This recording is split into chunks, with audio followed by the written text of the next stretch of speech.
Hey everyone, I'm Jonathan Chow and I lead the gameplay and balance team on Wild Rift.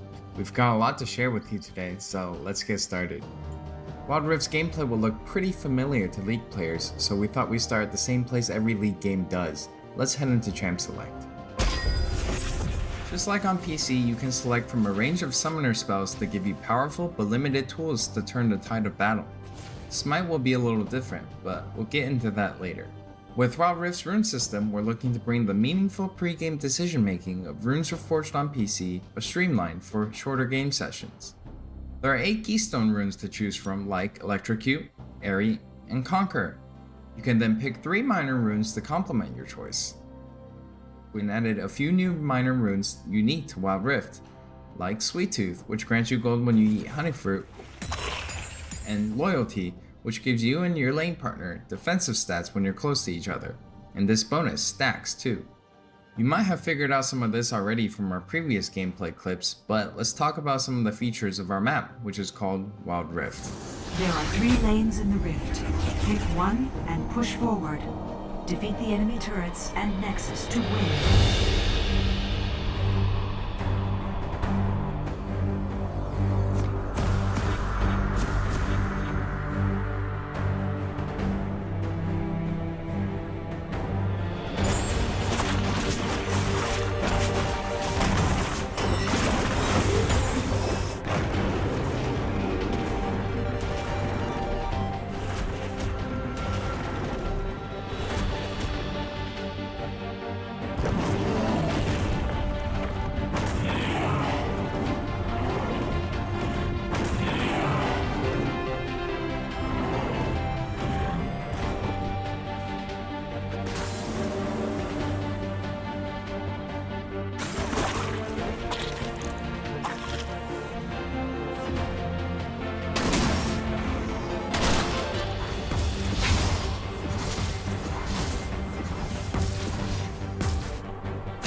Wild Rift still has all the phases of a League game that you would expect, but shortened to 15 to 20 minutes.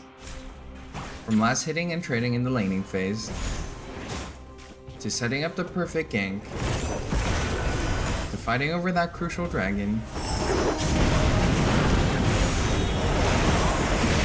to clutch team fights.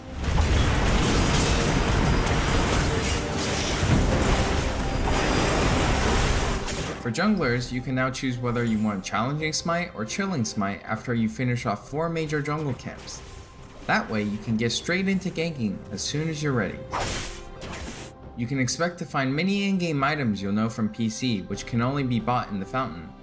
While the number and tuning of items may be different, their purpose is almost identical. For instance, Rabadon's Death Cap is still the go-to item for stacking up your ability power. And Trinity Force still deals tons of damage. We also need feedback on our new Tear of the Goddess item designed for tanks. It's called Fimbulwinter, and it'll grant you a shield when you crowd control someone. Wild Rift also features many familiar active items, but each player can only purchase one.